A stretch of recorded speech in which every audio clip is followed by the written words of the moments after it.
Boa noite, gente. Então, boa noite para vocês que estão aqui, né? E boa noite para as pessoas que estão assistindo, sei lá, de casa, do trabalho, onde quer que seja, né? Bom, eu vou me apresentar. Provavelmente vocês já sabem meu nome, tá aqui no quadro, certo? Meu nome é Marina Rossi. E eu vou ser professora de macro desse cursinho para Ampec, certo? É o meu terceiro ano, quarto ano, na verdade, já, dando esse cursinho, certo? Então, hoje, o que eu quero fazer? Eu quero, na verdade, me apresentar primeiro. Na verdade, antes de me apresentar, eu vou querer um pouquinho ouvir sobre vocês, certo? Para ter uma ideia mais ou menos qual o perfil da turma. Eu sei que tem muita gente assistindo de casa, mas aqui é uma amostra, né? Então, a gente tem um pouquinho... porque é sempre importante saber um pouco sobre vocês e qual a formação e tal, e quais são as expectativas, o que vocês esperam do curso, né? E o objetivo final, que obviamente para a maioria de vocês é o mestrado acadêmico em economia, mas tem uns que são para o doutorado, tem uns que só querem a formação, pelo amor ao conhecimento, certo? Então é interessante a gente saber um pouco qual é o objetivo de cada um. Na verdade, acho que eu vou me apresentar antes, porque aí vocês podem saber um pouquinho mais de mim. E depois eu vou pedir que vocês se apresentem, certo? Eu sou professora da UNB desde final de 2015, certo? Então, vou falar um pouquinho sobre minha trajetória com economia, né? Eu gosto muito de economia, certo? E eu sempre vejo economia, eu falo para meus alunos na UNB que eu vejo economia assim como algo que é uma forma de pensar, na verdade, né? Então, você aplica para tudo na sua vida, não só quando você está estudando no seu trabalho ou no campo acadêmico, mas suas relações pessoais, de amizade, tudo mais, certo? Então, a ideia aqui, a gente, obviamente, apesar de ser um cursinho para Ampec, a gente vê a beleza da coisa. Quando a gente vê a beleza da coisa, fica muito mais fácil de estudar, né? Mas, enfim, eu fiz graduação, eu comecei a conhecer economia, né? Eu fiz graduação no INSPER em economia, certo? Na verdade, assim, né? Como muitos de vocês que talvez tenham feito economia na graduação, a gente não tinha muita noção do que era, né? Um curso que a gente não tem exatamente... Medicina é mais fácil, né? Direito. Agora, economia a gente não sabe exatamente o que é. E acaba sendo um curso bastante heterogêneo, dependendo da instituição que você faz, né? E eu fiz graduação em economia no INSPER, que é um curso bastante focado, certo? É um curso bem focado. E de lá, então eu fiz graduação no INSPER, entrei em 2006, e aí eu acabei em 2010, e aí em 2010 eu fui fazer doutorado. Fiz doutorado em Yale, de 2010 até 2015. E aí eu acabei doutorado em 2015 e vim para a UNB, certo? Então, minha trajetória é um pouco diferente porque eu fui direto para o doutorado. Acabou que calhou, aconteceu que eu fiz intercâmbio na graduação, enfim, nos Estados Unidos, e acabou dando certo. Então eu consegui pular um pouco esse estágio do mestrado, né? Eu até brinco porque eu falei, hoje eu dou aula para Ampec, mas eu não fiz Ampec, certo? Mas nos últimos anos, mas assim, na verdade, no INSPER você pode fazer o cursinho da Ampec como optativa. Então, na verdade, eu até fiz alguns meses de cursinho de Ampec, né? Então, eu tive um pouco desse contato com a Ampec naquele momento. E depois, obviamente, que eu virei professora da UNB, e principalmente quando eu virei professora do cursinho, aí o contato foi total, né? Aí eu tomei esse projeto de realmente destrinchar a prova da Ampec, sei lá, os últimos 20 anos de prova, né? Então, hoje eu brinco, tinha algumas coisas que eu não queria, eu não gostava, tipo contabilidade nacional, balanço de pagamentos, mas hoje já me sinto, já até gosto, tá? Até gosto é um pouco demais, mas até vejo a beleza e fico feliz quando a gente consegue resolver todas as questões aqui, certo? Mas então minha trajetória foi essa, então eu entrei na UNB em final de 2015 e na UNB eu acabei seguindo no doutorado, na verdade, eu fiz a sequência de macro e de micro, né, de teoria. E aí na UNB eu acabei seguindo para a área de macro, então eu dou aula tanto na graduação, nós dou macro 1 na graduação, e dou aula na pós também. Então já dei macro 1 na pós, 2 anos, esse ano dei macro 2 na pós, agora esse semestre eu dou macro 3 na pós. Então tem sido uma experiência legal aí de poder ajudar a montar essa sequência da pós aí, certo? Então, nesse sentido, acaba que é legal porque eu tenho esse contato com o aluno da UNB, né, de graduação, que está aprendendo a matéria, que é a matéria da ANPEC, mas assim, um contexto não com tanta pressão, não tão intenso, não estudando para uma prova específica. Eu tenho esse contato com vocês aqui do cursinho, certo? Que na verdade me ajuda muito, me torna melhor professora às vezes na UNB, e na UNB me faz melhor professora aqui. Por quê? Porque aqui eu consigo, no final, o objetivo final de uma graduação, muitas vezes é pelo menos cobrir todo o material da ANPEC, né? Pelo menos, provavelmente, se vocês fizeram graduação, gostariam de ter feito uma graduação que tivesse coberto todo o conteúdo da ANPEC. Então, me ajuda muito uma coisa e a outra, né? Porque a gente brinca que, eu sou nova, mas eu já tenho alguma experiência. Então, essa experiência ajuda muito a ver quais são as dificuldades e tentar facilitar, certo? Porque o papel do professor é facilitar para vocês, ok? Então, essa foi a minha trajetória. Então, hoje eu sigo a sequência de macro na pós e eu dou algumas matérias de macro na graduação, certo? E dou aula aqui no cursinho também, tá? Que eu gosto bastante, porque eu falo que os alunos do cursinho, eles são muito, muito dedicados. Então, a gente fica bem animado com os alunos do cursinho. Porque a gente puxa e eles evolvem, né? Então, é um perfil de aluno, assim, muito legal. Mas, enfim, então essa é a minha trajetória. Então, antes de continuar e falar um pouquinho de qual o curso que eu montei para vocês, qual é o objetivo, qual é a metodologia, né, a parte didática, como que eu estruturo o curso, e falar também um pouquinho sobre, né, a vida após a ANPEC, que eu sei que, obviamente, para a gente se manter motivado, a gente tem que pensar um pouco na vida após a ANPEC. Então, a gente pode também conversar um pouquinho sobre os programas, né, os centros e quais são as diferenças, qual é o melhor perfil. Mas antes disso é interessante saber um pouquinho de vocês, né, até para saber mais ou menos qual o interesse de vocês, quais centros e etc. Então, se puderem se apresentar, de falar basicamente seu nome, onde você fez graduação, o que você quer, né? Eu sei que a maioria vai dizer que quer mestrado em economia, mas se tem algum centro específico, se não tem, alguma coisa nesse sentido, tá bom? Eu sou a Karina, eu sou formada pela Federal de Juiz de Fora e os centros que eu tenho maior interesse é a UNB e a UFMG. Ah, legal. Meu nome é Leonardo, na verdade estou no último ano de Direito aqui na UNB, mas já determinei que quero ser economista. Ah, legal. Eu tive um excelente aluno do mestrado lá em Economia, foi até meu monitor lá, que veio do Direito também. E eu lembro quando eu falava nada, esse cara veio do Direito. Nossa, ele é muito bom, e ele, nossa, um dos melhores alunos, tá até em Chicago agora. Então, assim, é uma reviravolta. Ele sofreu um pouquinho no começo, mas dá certo. Ele foi aluno daqui também, antes de eu dar aula aqui. Sim.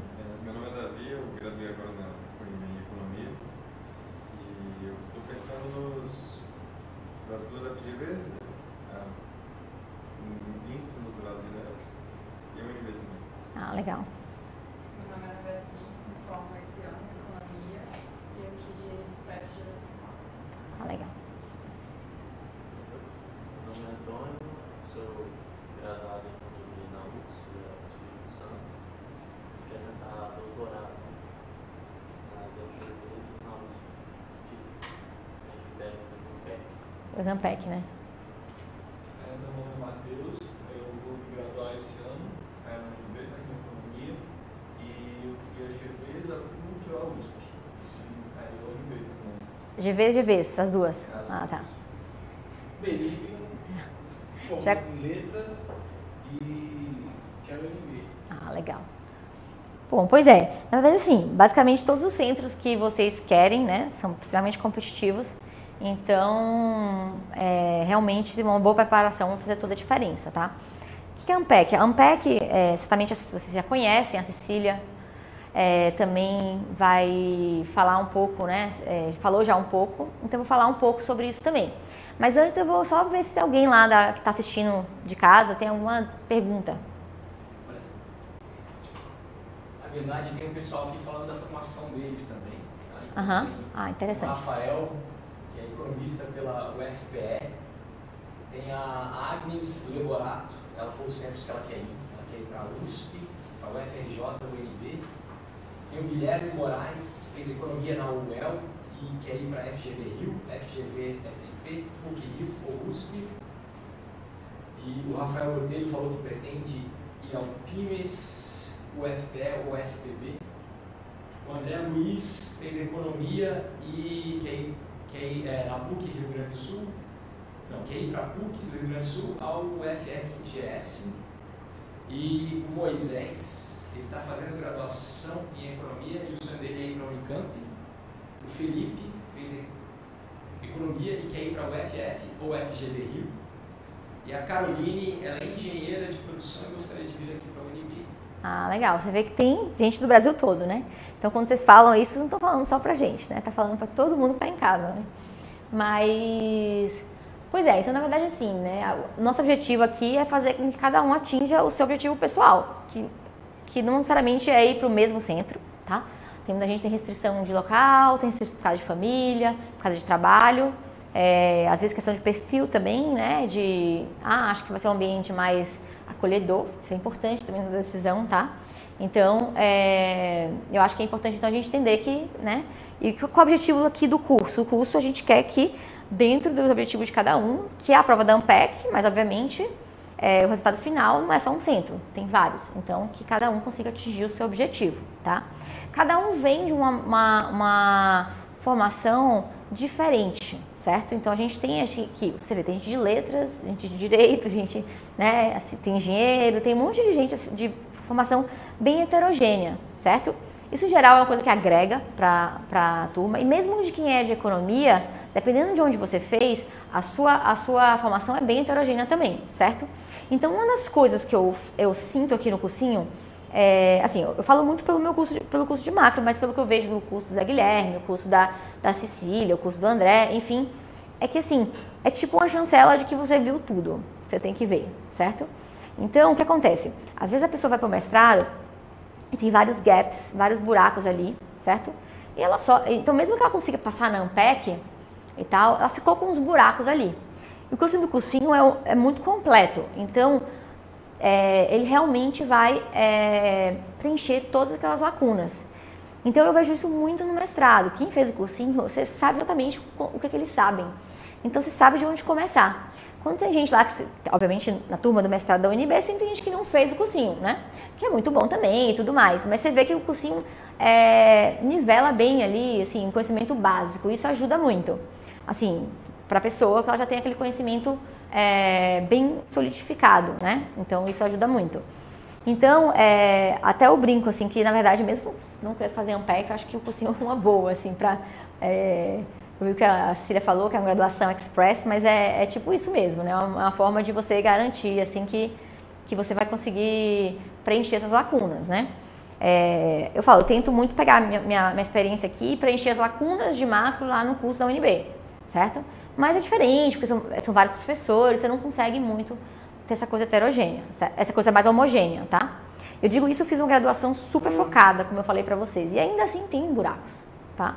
Mesmo que você faça melhor que seja, mas faça, sei lá, uma que seja muito focada, muito, né, pensando no conteúdo da ANPEC, ainda assim tem lacunas. E o cursinho ajuda muito até a revisar, né, porque tem coisa que você aprende ali e tudo mais. Então agora, gente, a gente vai falar um pouquinho, antes de falar um pouco do curso, a gente vai falar um pouquinho dos centros, tá? Nós vimos aqui que tem gente que quer, aqui na sala presencial, tem muita gente que quer as GVs, a PUC, a UNB, tá, a USP. E o pessoal que está em casa, tem gente que quer estar no Nordeste, que é o PIMES, que é a UF, certo? Então é muito importante você pensar assim na diferença no centro. Eu sei que assim, muitas vezes fala, não, mas tem que primeiro passar na ANPEC, né? Ir bem na ANPEC. Mas assim, você ter essa visão um pouco dos centros e ir conhecendo os centros e tudo mais, de cabeça um pouco aberta, obviamente, te ajuda muito a se manter animado, né? Então você vê um pouco o que eu falei, a vida após a ANPEC, tá? Que não vai ser fácil no primeiro ano, mas que é uma outra pegada, certo? É engraçado que eu pego o pessoal do cursinho e eu pego agora do macro 2, né? Mas antes eu dava macro 1 na pós, então eu pegava o pessoal assim, logo após o cursinho, né? E eu brincava no cursinho e falava, gente, vocês vão estudar muito mais ano que vem. porque a matéria já é outro nível, certo? Mas é um outro espírito, você está no mestrado, não tem uma prova tão específica assim, uma estrutura tão chatinha e tal. Então, é legal pensar na vida no mestrado, mais dolorosa que ela venha a ser, tá? Ela é gratificante. Mas enfim, então assim, o que eu vejo assim sobre os centros, se alguém tiver alguma dúvida sobre os centros, tá? Agora, no passado mesmo, o pessoal que foi fez o cursinho e tal, na verdade teve um problema difícil que eles tinham que escolher entre os melhores centros, né? E aí tem vários lá que foram lá conversar comigo, aí eu falei, não, vamos ver, vamos abrir aqui a página, ver quem são os professores, o que é que você quer, que a gente pesquisa você quer. Eu falei, por mais que você, acho que você não tem que ficar só escolhendo uma coisa tão específica, né? Você tem que ir para uma coisa mais global, porque o mestrado, bem ou mal, é uma formação global, né? O primeiro ano é meio básico. Mas é legal você já ver, porque, dado que os dois são ótimos, excelente, você tem que ir lá no ajuste fino, né?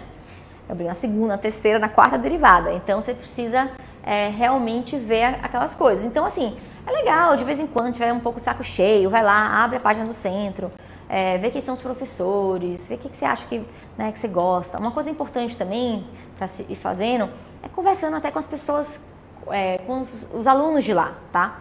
Eu falo isso, assim, eu não fiz mestrado aqui, né? Não fiz mestrado, então... Mas no doutorado, eu lembro que fazia essa questão do ambiente com os colegas era muito importante, né? Então, lá em Yale, eles eram assim, um ambiente super bom, né? Porque as pessoas se ajudavam bastante, né? Porque, por exemplo, lá em Yale, eles têm a ideia, eles aceitam poucas pessoas, então eles não são obrigados a cortar. Tem que fazer os exames, né?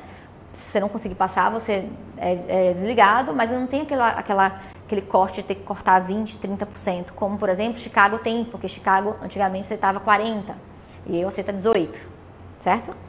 Tanto que Chicago começou a perder aluno por causa disso e agora eles migraram para esse perfil de aceitar menos e não ter aquele ambiente tão hostil com os colegas. Então é legal também pensar um pouco nessas questões, né? Porque você quer que seja um pouco... já é difícil o primeiro ano, então tá um pouco mais agradável, né?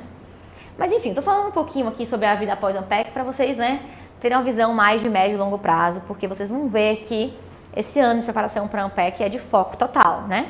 Óbvio, com aqueles momentos de relaxamento, de extravasar um pouquinho, mas é um momento de foco total. Então aqui no curso vai ser matéria, mas de vez em quando a gente fala um pouquinho sobre né, mestrado, sobre coisas um pouco diversas assim, que é importante, né, pra gente continuar animado aqui.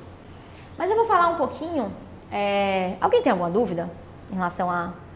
Acho que tem um pessoal de casa...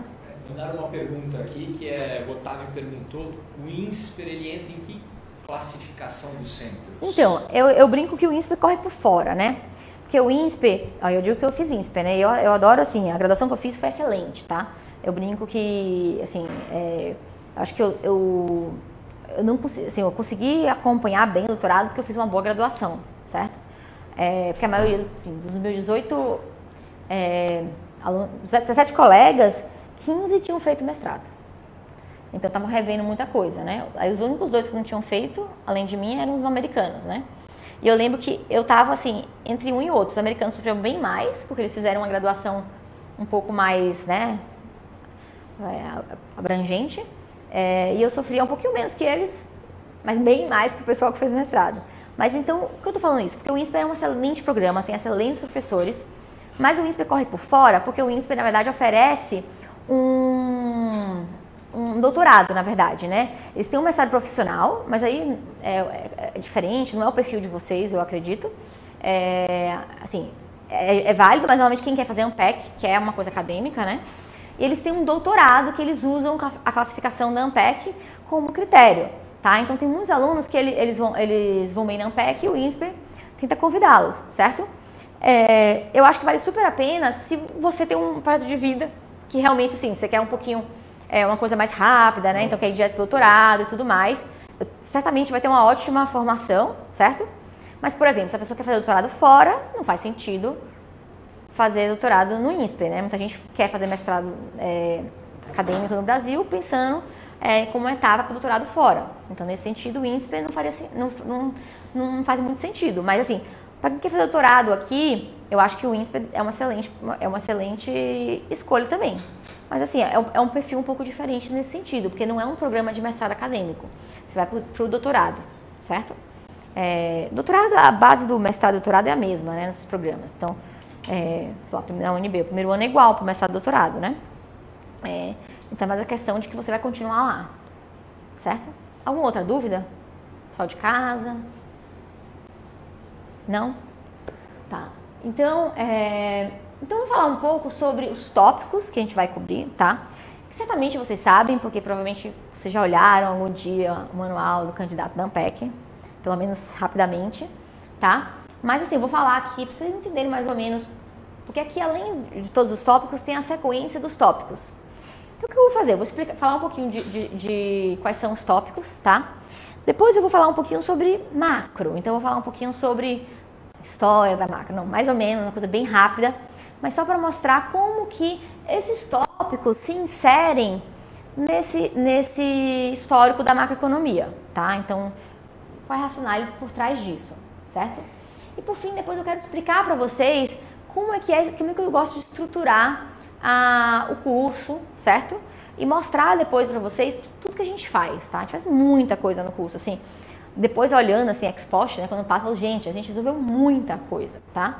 E a ideia do cursinho é justamente a gente mastigar para vocês. A gente não resolve se você não tiver foco e disciplina, mas a gente dá o caminho das pedras, né? Eu falo, gente, assim, é só você seguir, tá?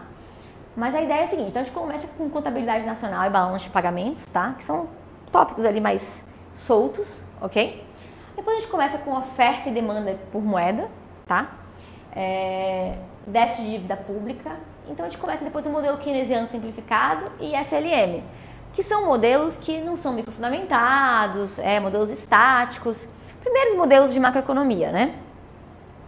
Que na verdade assim, o SLM assim, sempre tem questão na ANPEC, sempre tem mais de uma, tá? Então é uma coisa que você tem que saber, assim, de qual é salteado, tá? Depois a gente fala de consumo e investimento, que é uma parte que a gente começa a microfundamentar. Tem dúvida? Na verdade, assim, depois você poderia, de repente, fazer alguns comentários. Eu não sei se você chegou a ver, já teve a oportunidade de ver a prova do ano passado. Já. Que o perfil da prova de macro, eu achei que ficou muito diferente. Igual você comentou, o modelo ISM cai muito. Mas igual, ano passado, eu me dediquei muito nessa parte da matéria e só tinha caído uma questão. Então, eu brinco o seguinte, assim, eu já resolvi as provas da ANPEC desde 2000, tá? 2000 até 2019, todas, a gente faz todas as questões da ANPEC desde 2000, certo?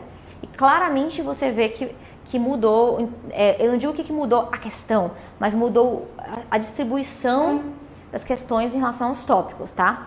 Então, por exemplo, essa parte aqui, por exemplo, de clássico, novo clássico, modelos dinâmicos, que tem essa parte de inconsciência dinâmica, viés inflacionário, eram coisas que não tinha antes, agora tem mais, certo? Então, tá migrando mais essa parte de SLM para essa parte mais moderna, certo? Então, a gente tem que acompanhar isso também. Então, a gente resolve tudo aqui, né? Então, assim, no final das contas, para quem fez o cursinho, tem que dizer, caia o que for, você se preparou inteiramente, mas eu entendo que às vezes você acaba fazendo escolhas ali do que você sabe mais, e aí tem que ser olhar um pouquinho a prova, assim, um pouco de sorte, né, tem um componente aleatório, mas meu comentário de quem avaliou os últimos 20 anos de prova é que realmente eles têm migrado mais um pouco para modelos um pouco mais modernos da macro. Então essa questão de pensar em clássico, novo clássico, o business cycle, tá? Foi bem frustrante, quantos nacionais também. Não caiu nada, né? Nada. Nossa, eu acho que eu ia adorar essa prova de macro, né? Mas eu brinco. Mas eu entendo, é frustrante porque você estuda exatamente aquilo que não cai, né? Confesso que eu também prefiro, mas não estudou, né? Não, eu sei. Então, o que a gente faz aqui para ninguém ficar frustrado? A gente cobre tudo. A gente cobre tudo, todas as questões, tá? Então a gente nunca vai falar assim, não, isso aqui cai pouco, vamos fazer pouco. Não, a gente vai fazer tudo que cai na ANPEC, tá? Então, ainda bem que o curso, a carga horária permite que a gente faça isso, tá? Então, quando você olha lá, é uma coisa que choca, mas se paga. Por quê? Porque não tem aquela coisa de fazer essas escolhas, né? Que às vezes dá errado, né? Mas realmente, você está correta. O perfil tem, assim, ao longo do tempo, eles estão migrando menos para essa parte, mas ainda assim cai bastante. mais para essa parte aqui, certo? Mas então, o modelo keynesiano simplificado, SLN, consumo e investimento, que aí você começa a falar um pouquinho mais sobre expectativas e tal. Aí, modelo de oferta e demanda agregada, né? Que na verdade ainda é um desdobramento do ISLM.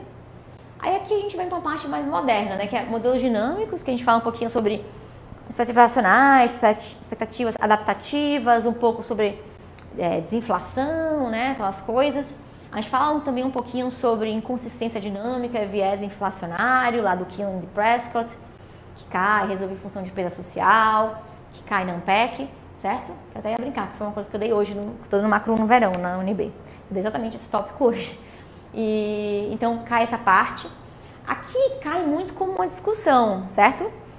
Assim, eles confrontam os modelos clássicos, novos keynesianos, modelos de Real Business Cycle, né, que é ciclos reais de negócio, tá? Eu brinco que ao longo de todo o curso eu faço exatamente o suficiente, eu tiro todas as gordurinhas para que a gente tenha exatamente aquilo que cai na Ampec, tá? Exceto nessa parte de Real Business Cycle, que aí eu dou um modelinho bem simples, mas assim, eu resolvo um modelinho que a Ampec não exige que você resolva, mas ela exige as conclusões.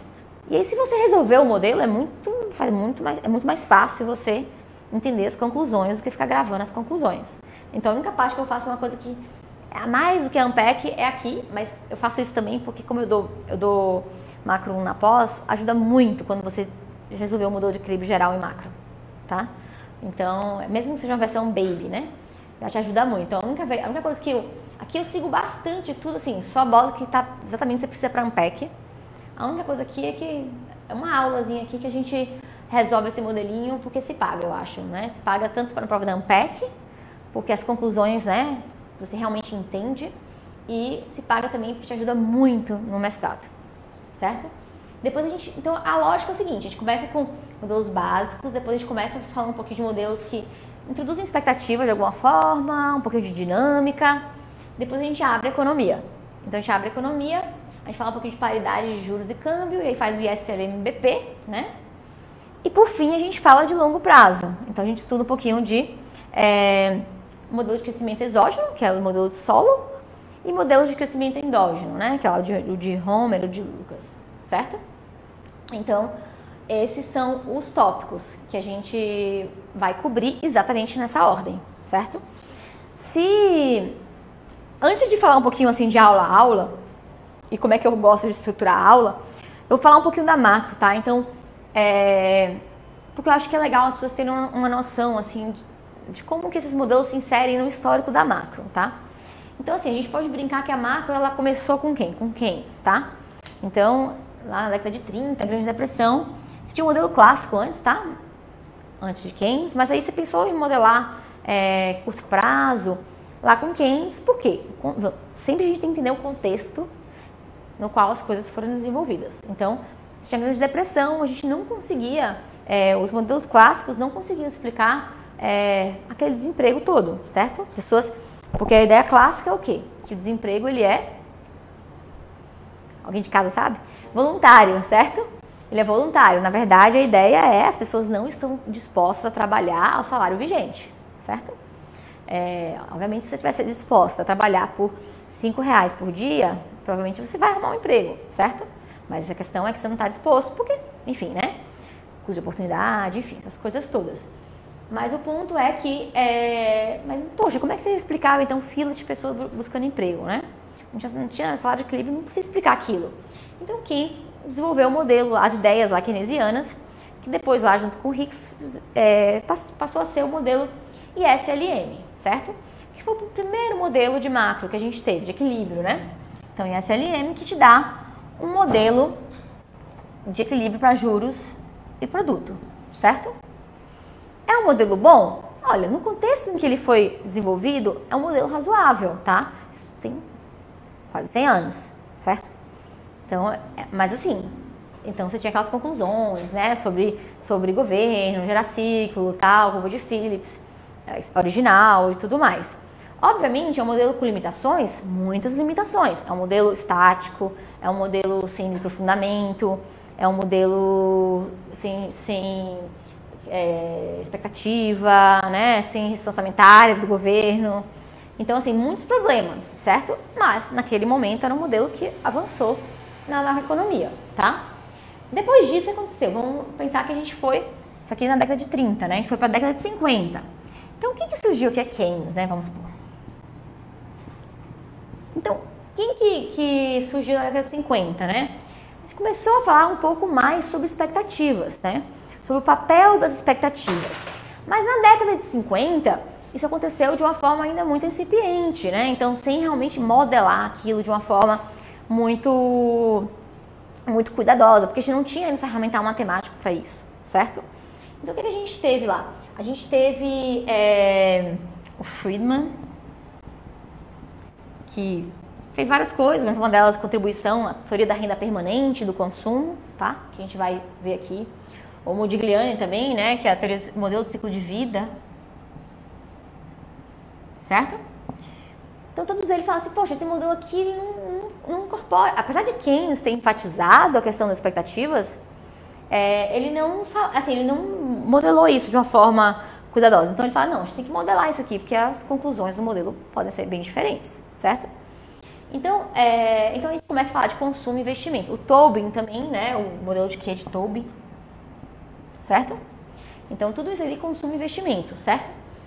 E aí, tudo bem, a gente continuou um pouquinho mais, 20 anos, e quem que apareceu na década de 70? Não, estagflação, mas em termos de macroeconomia? Não, mais. Que macroeconomista aí que grande contribuição, prêmio Nobel? Não. Mais importante ainda. Aqui tinha Nash também, tá? Que é super importante. Mas na década de 70? Sim, quem foi? O Lucas, tá? O Lucas, o Sargent, o Barron, tá?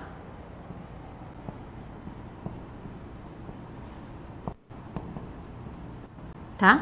Todos eles introduziram a ideia de expectativas racionais, tá? Que é a ideia de... que não é a ideia de previsão perfeita, é a ideia de você usar toda a informação, seu conhecimento do modelo na hora de fazer previsão. Então, o que eles fizeram? Basicamente, pegaram essas ideias que já estavam no Modigliani, no Friedman, no Tobin, sobre o papel das expectativas, e modelaram isso, tá? Então, permitiu modelar isso de uma forma bastante estruturada, tá? Então, a gente passou a ter aqui o que a gente chama os modelos neoclássicos,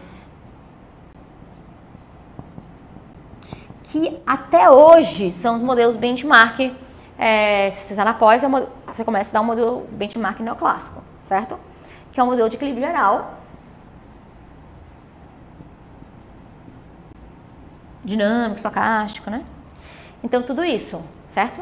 Então, a gente continuou pra cá. Depois da década de 70 aconteceu uma coisa? Muitas coisas, mas aí tem muitas, assim, em termos de evolução, em termos de mudança de paradigma, não muitas, tá?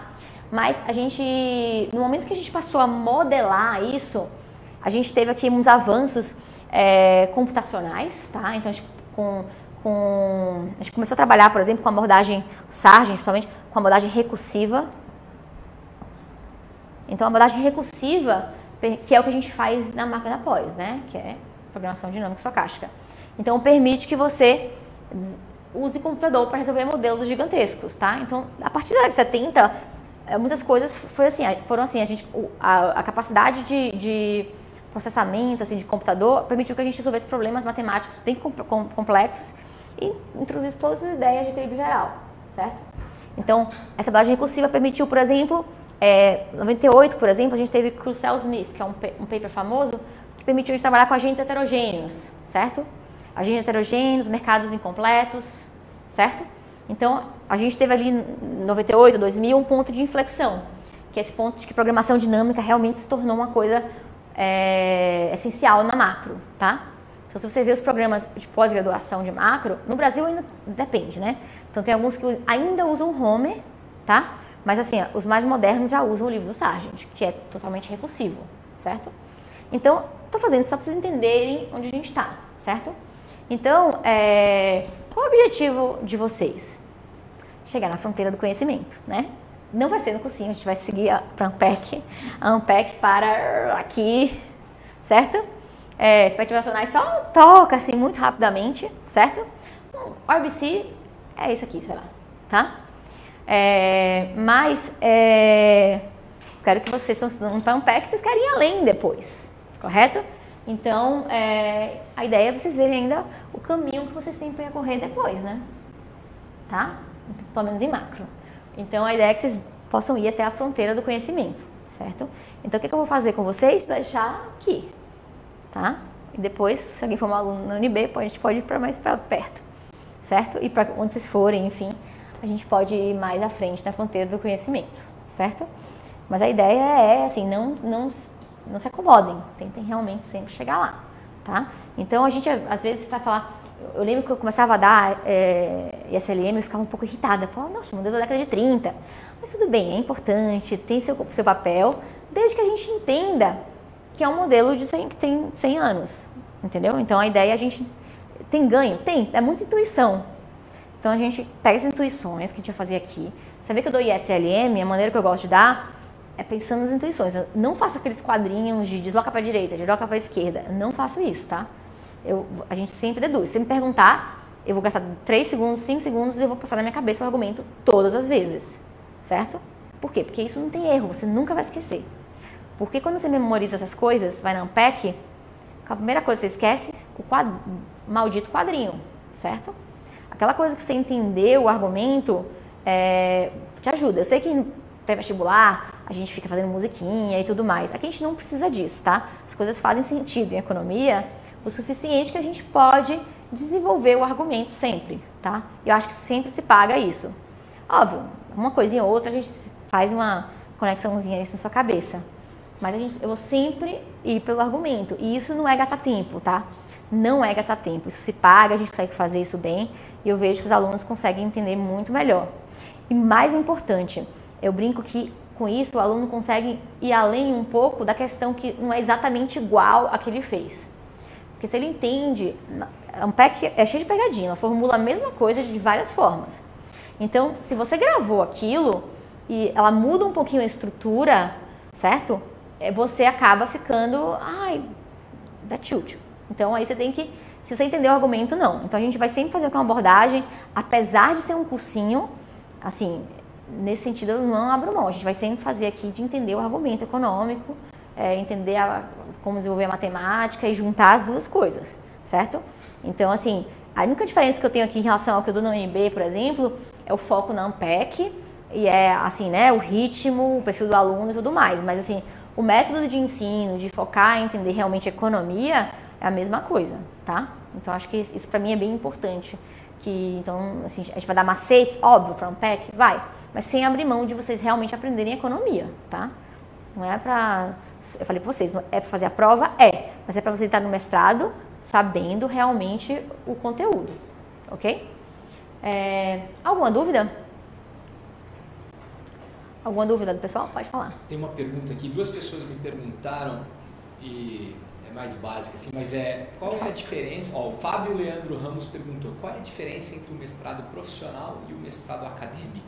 Tá. Os dois permitem dar aulas? Tá, então, eu vou falar isso para você. Eu já dei aula em mestrado profissional e em mestrado acadêmico, certo? Os dois são estrito sensu. Então, você é mestre fazendo mestrado acadêmico ou mestrado profissional, certo? Então, a rigor, é um título de mestre e você pode dar aula, você é mestre, certo? Porém, o tipo de formação é bem diferente, certo? Então, o mestrado acadêmico, ele é bem mais homogêneo, mais rigoroso, ele é bem mais, os modelos são bem mais formalizados, tá? O mestrado profissional, ele assim, ele tem a noção de que a pessoa está trabalhando também, tem gestão de tempo, então, assim, é mais focado em resultados, em coisas mais aplicadas, principalmente para o trabalho também, certo? Então, depende muito do perfil. O mestrado profissional não vale a pena? Não, pode valer a pena, mas depende de qual é o seu objetivo, tá? Então, às vezes, dependendo se você quer trabalhar em alguma coisa e você acha que o mestrado profissional é o suficiente, às vezes ele realmente já agrega bastante, tá? O que eu vejo é o seguinte, por experiência e outra coisa, o mestrado profissional, ele varia muito de programa para programa. Mesmo dentro de uma instituição, tem vários mestrados profissionais, tá? Então, a UNB tem N mestrados profissionais. Alguns são mais formais e outros menos, dependendo do mestrado. Por exemplo, na UNB a gente tem um MESP, né? Que acho que agora nem vai ter mais, mas é um mestrado que ele é bem assim, não é igual ao acadêmico, mas o perfil do aluno eles são bons e tudo mais. E assim, cada um de um órgão, então até uma experiência interessante, que eles fazem bastante input aí do governo e tudo mais. Então depende. Então assim, em termos de título, os dois são estrito sensu, então você vai ser mestre em ambos os casos. Mas em termos de valor agregado, em termos de conhecimento, são diferentes, não depende muito do perfil, tá? Se você quer seguir para o doutorado ou para uma coisa mais formal, certamente recomendo o mestrado acadêmico, tá? Principalmente para quem fez um bom curso de economia em graduação. Porque quem faz um curso de economia na graduação vai sentir muito pouca diferença para o mestrado profissional. Vai ser, assim, agrega muito pouco para quem fez uma boa graduação em economia. Mas para quem fez de uma outra área, ou está muito tempo longe, ou fez uma graduação em economia que acha que não foi tão forte, pode ser que o mestrado profissional já agregue bastante, certo? Essa é a diferença. Mas assim, é uma opção dependendo do seu objetivo de vida, né? Alguma outra dúvida, gente? Sobre essa questão dos tópicos, tá? Então a gente vai cobrir tudo isso, ok? E vai fazer muita questão, vocês vão ver isso também, tá? A gente faz muita questão. Então, antes de falar assim, exatamente o roteirinho de aula a aula e falar um pouco, a gente tem ali um módulo que eu até fiquei assustada, né? Que o Daniel e a Cecília dividiram tudo que eu dei no ano passado, assim. E até falo, nossa, não acredito que eu dei tudo isso. Porque bota exatamente quais são as questões, que tópicos, certo? Então vamos fazer o seguinte. Antes do intervalo, eu vou falar um pouco sobre como que eu divido a aula, tá? Então, em geral, eu gosto de dividir a aula em 2 blocos. Não sempre vai ser assim, porque obviamente tem a questão do tempo, otimizar o tempo, né? Mas eu gosto sempre de fazer aulas que são mescladas, divididas entre teoria e exercício. Por quê? Porque à noite, primeiro que é o seguinte, eu sou da teoria de que, a teoria não, né? Isso é comprovado que nossa atenção tem um limite, vai decaindo no tempo, né? Retornos marginais decrescentes. Então a gente vai estudando, uma hora a gente não consegue. Então a gente tem que mudar um pouquinho o tipo de atividade para a gente recuperar essa atenção, certo? Essa atenção. Então eu gosto sempre de dividir. Em geral, eu gosto de primeiro fazer a teoria e depois as questões. Por quê? A questão acaba sendo uma coisa mais dinâmica e é quando vocês estão mais cansados, então a gente consegue recuperar, manter aí um pouco o foco de vocês, certo? Então, obviamente, às vezes, né, eu preciso terminar umas questões, então às vezes, e SLM, por exemplo, tem muita questão, então a gente vai, às vezes, gastar mais tempo, então não tem problema, mas em geral eu gosto sempre de dividir a aula, ter um pouco de teoria e um pouco de questão, para a gente manter o foco aí, certo? Então, essa é a questão de como que normalmente a gente divide, certo? Uma outra coisa é sobre as questões que a gente resolve. A gente gosta de resolver muita questão, tá? Você vai ver que em alguns momentos elas parecem repetitivas, porque de fato a Unpack é bem repetitiva algumas vezes, né? Não sei se alguém já olhou as provas passadas da Unpack. Tem questão exatamente igual, né? Então, a gente passa por ela rapidamente, porque já fizemos, mas a gente passa por ela ali. Por quê? Porque eu acho o seguinte, dado que a gente tem aqui o tempo, a gente otimizou bem o tempo assim, eu acho que os alunos eles ficam mais seguros de terem feito todas as questões, certo? Porque quando você não faz, você vai mais inseguro. E essa insegurança se reflete às vezes na hora de você fazer o exercício, tá? Então eu acho que assim, um diferencial é a gente resolver tudo, tá? Porque aí a pessoa realmente fica segura. Então eu acho que é bem importante, certo? A outra coisa que eu vou falar aqui um pouco antes do intervalo é sobre como que é o meu material e como que eu divido, tá? Então, o material, ele não é por aula, ele é por tópico, tá? Então, cada um desses tópicos tem notas de aula e tem um caderno de questões, certo? As questões de macro, você vai ver que dentro de uma questão, às vezes ela tem vários tópicos, tá? Então, o que a gente faz aqui? Eu pego uma questão de destrincho e às vezes, sei lá, contabilidade nacional pode ser que tenha uma questão 1 e tem 1 e 2, 0 e 1, e o item 2, 3 e 4 esteja no bloco de balanço de pagamentos, certo? Por quê? Porque aí no final a gente vai resolver tudo, tá? Mas a gente vai resolver a gente vai separar aqui basicamente por item, né? Dentro da questão, né? Por quê? Porque aí, com isso a gente consegue, dentro de cada tópico, fazer todas as questões da Unpack daquele tópico, ok? Aí eu até brinquei com os alunos, falei assim, vê se eu não resolvi algum item e me avisa, porque na hora isso de distribuir pode ser que tenha ficado um aí solto, né? Mas até agora ninguém identificou nenhum que não foi resolvido, certo? Então a gente vai resolvendo. Vocês vão ver, provavelmente vocês viram com a Cecília ontem, vão ver com o Zé Guilherme amanhã, que a Unpack tem muitos problemas, tá? Então muitas vezes a gente vai tentar. Então o que eu faço aqui? Quando eu não concordo com o gabarito, né? Eu tento falar o seguinte, olha, eu não concordo com o gabarito, por isso, isso e isso. Eu acredito que eles pensaram dessa forma, mas em alguns casos a gente consegue falar um pouco de estratégias. Ó, tem uma lei de formação aqui nesses erros do gabarito, então vamos ser espertos e fazer isso, tá? Algumas vezes não, algumas vezes quem já viu prova da Unpack sabe que às vezes não tem como você entender aquela lei de formação, tá? Então a gente vai sempre comentar. O que eu vejo em alguns materiais que tem aí, por exemplo, aqueles livrinhos e tudo mais, eles tentam ir com um gabarito de qualquer jeito, mesmo destruindo a teoria, entendeu? Então, aqui não, aqui a gente vai falar, eu vou falar quando eu concordo e quando eu não concordo, certo? Obviamente, a gente aqui está sempre aberto para crescer, né? Então, eu acho que eu estudei muitos anos de economia, mas tem muitas coisas que eu não sei. Então, às vezes, aconteceu de um aluno falar assim, mas talvez esse ponto. E é verdade, a gente vai lá e vai atrás do ponto, certo? Mas, assim, a gente sempre tenta se ater à teoria econômica, tá? Alguma outra dúvida, gente, sobre como que é?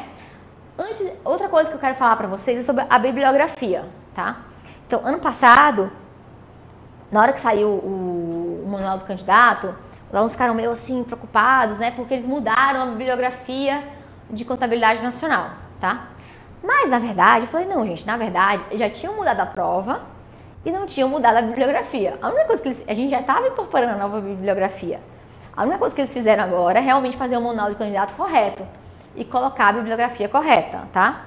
Porque eles botavam lá o livro do Simonsen, que assim, depois teve um monte de mudança na bala de pagamentos, então eles passaram a colocar lá o manual da FMI mais atualizado e tudo mais. Mas a gente já tinha incorporado essa mudança. Obviamente, pode ter alguma surpresa? Pode, porque o manual do candidato só sai o quê? Em julho, se não me engano. Então, mas se tiver, a gente tem tempo suficiente para ajustar, certo? Então a gente faz aqui o programa baseado nos todos os anos anteriores, tá? Mas se chegar lá uma coisa diferente, a gente bota aqui e resolve, certo? Então assim, a bibliografia para macro, se eu não me engano, eles ainda tem ainda tem o Dornbusch e o Mankiw, né? Mas o que eu vou falar para vocês? Assim, a rigor, as notas de aula são suficientes para resolver todas as questões da Unpack. Porque como que eu montei as notas de aula? Faz a nota de aula básica, aí vou resolver a questão da Unpack. Aí, putz, tem um item ali que foi cobrado e falta uma coisinha. Por exemplo, investimento. Investimento, falei lá de Kejitov, modelo neoclássico de investimento, modelo acelerador flexível, enfim. Aí eu fui resolver a questão da Unpack e tinha uma questão lá sobre modelo keynesiano de investimento. Eu falei, gente, o que é isso? Aí eu fui procurar. Aí eu descobri que tem lá 2 páginas no livro do Simonsen explicando isso. Aí eu fui lá e tal e montei a nota de aula baseada no livro do Simonsen explicando isso, tá? Então, assim, as notas de aula são suficientes para resolver as questões, tá? Porque eu fui lá e voltei. Obviamente, as notas de aula aqui são sucintas, né? É um material já enxuto para que vocês, né, queimando a gordurinha e tudo mais. Porque a gente está fazendo basicamente uma graduação inteira em alguns meses, tá? Então, qual é a minha sugestão? Eu falo isso muito para meus alunos. Tem aluno agora de graduação que fala, nossa, professora, eu li 5 vezes o capítulo e fui mal na prova. Eu falei, porque você leu 5 vezes o capítulo. Porque você leu 5 vezes o capítulo, você gastou tempo lendo o capítulo, não precisava, lesse uma, no máximo 2 e fizesse mais questão, certo? Então a gente tem que ser muito eficiente no estudo, certo? Fazer questão é muito eficiente, mas obviamente a gente precisa entender o conteúdo também. Então qual é a minha dica para vocês, certo? A gente vai dar o material aqui. Então vocês vão lá e resolvem, poxa, isso aqui não está muito claro. Obviamente, vocês podem sempre perguntar para mim e eu vou ter o maior prazer e a maior paciência de explicar da melhor forma possível para que vocês entendam. Mas ainda assim eu posso falar, eu posso ir atrás e falar assim, ó, para esse tópico, a melhor bibliografia é essa. E aí você corre atrás. Precisa correr atrás de bibliografia complementar para todos os tópicos? Espero que não. Cada um vai ter uma dificuldade específica e aí a gente pode me perguntar ou até na hora da aula, até comento normalmente o que eu sugiro para esse tópico e aí você vai atrás para estudar isso, certo? O importante aqui é a gente ser eficiente, tá? Então ficar lendo, não, tá? Então se lê para você entender. Uma coisa também que eu foco muito, que eu até vou falar depois do intervalo, que é bem importante, tá? Eu tenho batido muito nos meus alunos de todas as coisas, que é o estudo ativo versus o estudo passivo, tá? Mas eu quero que a gente vai fazer um intervalo agora e aí depois a gente volta e a gente fala um pouquinho sobre isso, tá bom? Vamos voltar, gente?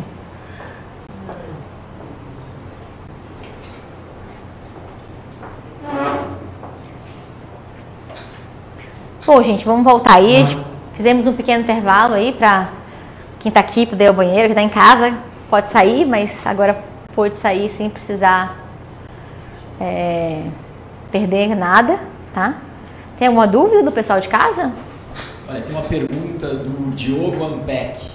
Ele perguntou o seguinte: eu gostaria de saber qual a quantidade de questões que você precisa acertar para entrar nos centros desejados. Top 5, por exemplo. Então, olha, isso eu vou te falar que eu não sei responder, porque varia muito de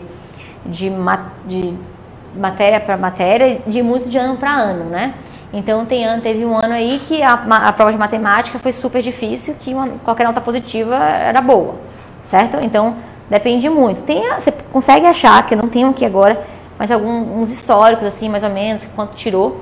Mas, sendo bem sincero, não acho que isso é muito produtivo nesse momento. Eu acho que agora é o momento de se preparar pensando em gabaritar.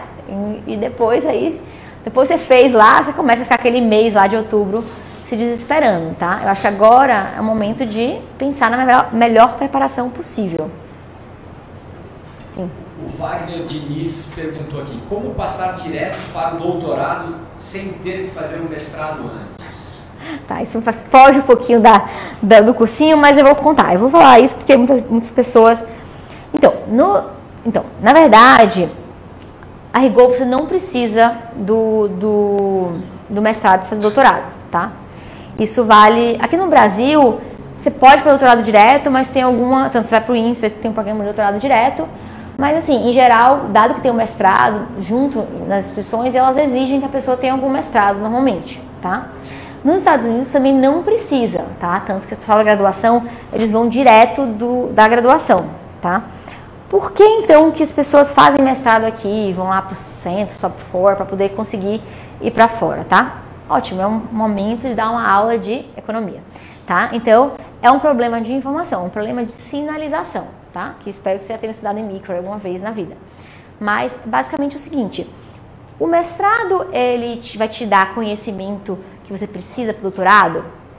A rigor não, a rigor você vai ver tudo no doutorado, lá fora, por exemplo, certo? Mas você faz o mestrado para dar uma sinalização de que você é bom. Pensa o seguinte, Brasil, né? Só aí de casa, quantas pessoas a gente tem? Gente de vários centros, né? Gente de vários estados, certo? Pensa como que uma universidade americana vai conseguir avaliar o histórico de graduação de um aluno que vem da UNB, que vem da Federal, sei lá, do Rio Grande do Norte, sei lá, da GV, de vários lugares dispersos, tá? Então ele não consegue avaliar que tipo de programa aquela instituição tem. Se o cara tirou uma nota boa, aquilo ali é bom ou ruim, certo? A carta daquele professor que ele nunca viu na vida é boa ou ruim, tá? Então é muito difícil. Então, no Brasil, as pessoas fazem mestrado acadêmico por duas coisas. Uma, porque é um comprometimento mais curto, né? Então, você não tem certeza de que você quer seguir carreira acadêmica, doutorado, é um comprometimento punk. Mas, outra razão é para você sinalizar que você é bom e aguenta o tranco para ir para lá. Porque aí você vai afunilar. Pensa agora, você faz Ampec. Quantos centros a gente tem de mestrado? Bem menos do que de graduação, tá? Se quiser pensar nos tops, você ainda tem menos ainda que consegue colocar lá fora bem, tá? Tudo bem, aí a pergunta normalmente que surge quando eu falo isso é como que eu fui, tá? Ah, eu não sou brilhante, nada disso, tá? É simplesmente aconteceu uma conjunção de coisas que deram certo. quando eu estava no INSPER, eu fui fazer intercâmbio em Colômbia. E eu fiz intercâmbio em Colômbia e fiz a aula com o Chiaporri, que é um pesquisador bem famoso, assim, de micro. Ele foi até professor do Zé Guilherme em Chicago, certo? E ele me deu uma carta de recomendação. Então, basicamente, por conta disso, eu consegui sinalizar sem precisar fazer o mestrado. Então, foi por isso, tá? É possível ir direto? É. É difícil sem acontecer uma coisa assim de fora? É, tá? Porque, de novo, não adianta ser muito bom, mas tem que sinalizar, entendeu? Então, assim, certamente tem gente muito melhor que eu que fez mestrado, vai pro doutorado, mas por questão de sinalização, certo? Sim. Tem uma pergunta do José, ele está perguntando: gostaria de saber se tem como conciliar o mestrado na UNB com o meu emprego no serviço público, em termos de compatibilidade de horários. Então, em geral, tem gente que faz isso, não é o melhor dos mundos, porque é puxado, principalmente no primeiro ano do mestrado, em termos de carga horária, tá? Mas é possível. O horário é um problema. Se o seu emprego realmente exige que você não tem flexibilidade em termos de te liberar para assistir aula, é complicado, porque as aulas são durante o dia, certo? O que alguns fazem quando estão trabalhando é pegar menos matérias, certo? Mas é um pouco complicado conciliar. É possível, tá? Mas exige muito foco e alguma flexibilidade no emprego. Sim. O André Luiz está perguntando: estudar questão por questão de macroeconomia que caíram nos últimos 15 anos da ANPEC, fazendo as resoluções e entendendo a teoria por trás da resolução, é uma boa estratégia de estudo para a prova de macro? Eu acho que é uma boa estratégia de estudo, mas assim, eu sugiro você pelo menos tentar entender a teoria, ainda que você não gaste tanto tempo antes, tá? Porque de novo, né, o que eu ia falar? O que eu acho? O estudo, foi um ótimo gancho, na verdade, a sua pergunta, com relação ao que eu ia falar do estudo ativo e do estudo passivo, tá? Suponha que eu ponho um slide aqui e faço um monte de conta, tá? Falo assim, você deriva, faz isso, integra, né? Resolve isso, joga pra cá e tal, resolve isso. Aí você vai olhar e fala assim, nossa, faz sentido, isso mesmo, tá. Se você só olhou para aquilo e fez sentido, realmente faz sentido. Mas se for na hora que você for tentar fazer, você não consegue, tá? Porque você está só lendo. Então, qual é a minha recomendação? Você olha o material, você tenta resolver aquilo ali de forma ativa. Então, vou lá, leio a teoria, o blá blázinho e tal, mas tento resolver as contas e fazer e tudo mais. Por que isso tem a ver com a pergunta? Porque se você não sabe nada da teoria e você vai fazer as questões, você não tem, na verdade, nenhum ganho naquele momento de realmente quebrar a cabeça para resolver uma questão. Porque dado que você não sabe a teoria, você vai logo olhar a resolução, tá? É que nem eu falo para meus alunos, agora eu estou dando curso, vou lá, dei 3 provas passadas, e eles querem falar assim, você tem gabarito? Vou ver se eu tenho gabarito, se eu tiver, eu posso, mas eu falo, use com moderação. Olhar gabarito é uma boa? É ótimo, mas depois que você tentou quebrar a cabeça para resolver, certo? Por quê? Tem um ganho tentar quebrar a cabeça para resolver, tá? A gente perde tempo, mas você ganha muito no entendimento da matéria. Então, a minha sugestão é, primeiro, tenta entender a teoria. Não precisa ler 5 vezes o mesmo texto ou ler todo o material que existe no mundo sobre aquilo, mas o suficiente para fazer sentido na sua cabeça. Depois você vai lá e aí começa a resolver a questão e realmente faz resolução bonitinha de questão e etc. Mas para você entender a prova da ANPEC, você precisa realmente se colocar minimamente no ambiente de prova, que é tentar quebrar a cabeça para resolver. Na hora você já sabe tudo, né? Mas até então, assim, você já tem um conhecimento de realmente usar aquela questão para tentar resolver, não como um gancho para ir atrás da teoria, certo? Então eu sugiro fazer muita questão, mas tentar já ter pelo menos uma teoria. Aí, obviamente, alguns pontos vão ficar faltando. Aí você vai lá e volta. Olha, isso aqui eu tentei várias questões, eu estou sempre errando. Vamos ir a fundo nessa parte? Aí você volta e tenta entender a teoria por trás daquilo, certo? Então, acho que essa questão do estudo ativo é muito importante. Que tem a ver muito com a questão dos simulados, certo? Então, a gente tem muitos simulados aqui e às vezes a pessoa fala, ixi, me enrolei, não estudei no mês e tal, ai, vou mal, que vergonha, não vou fazer. Faça, tá?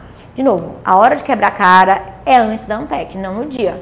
E é ótimo você chegar lá e se colocar num ambiente de prova. É diferente você fazer aqui no simulado, tá? Bonitinho, entregar na hora de prova, simular o ambiente de prova, do que fazer em casa. Por mais que você esteja ali, vou fingir que eu tô aqui na Ampec, não é a mesma coisa, tá? Porque a Ampec não é só que o conteúdo é difícil, não é só que o estilo de prova é bem específico, é também o fato de você ter uma restrição de tempo e tudo mais, tá? Até, por exemplo, a questão de chutar ou não chutar, tá? Eu brinco que eu tenho muita dificuldade de fazer Ampec, tá? Porque esse negócio de achar em branco é difícil.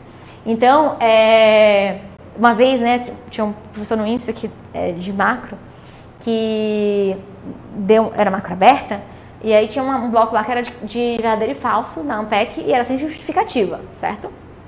E aí, tinha uma questão lá que eu falei, não, ele quer que eu coloque verdadeiro, mas isso é falso. Aí eu fui lá, marquei que era falso e justifiquei. Não era para justificar, tá? E ele me deu o ponto, mas eu falei, na Ampec você não pode fazer isso, certo? Então a gente tem que trabalhar com as regras da Ampec. Então a gente precisa aprender, por mais que saiba que às vezes deixar em branco, certo? Porque é melhor do que errar. E quando que você percebe isso? Quando você faz o simulado, tá? Cada um vai mais ou menos sentir o quanto de confiança tem que ter para poder marcar um item. E você só ganha essa bagagem quando você faz muita questão e muito simulado, certo? Então, assim, faça um simulado, usem toda a estrutura que o cursinho dá, mesmo que você, vai mal, vai negativar, tudo bem, tá? O que importa é a hora da prova. Aqui, se quer ficar anônimo, fica anônimo, não tem problema, tá? O importante é se expor, tá? A hora de se expor é antes da prova, tá? Então, essa era o que eu queria falar sobre os simulados. Aqui eu tenho, gente, mais ou menos um roteirinho aqui, certo? Do que é de cada coisa. Então, aqui, assim, é só pra mostrar basicamente que a gente vai dividir. Assim, é o que eu falei já sobre, mais ou menos, quais são os tópicos, tá? Que vai ter na nossa de aula.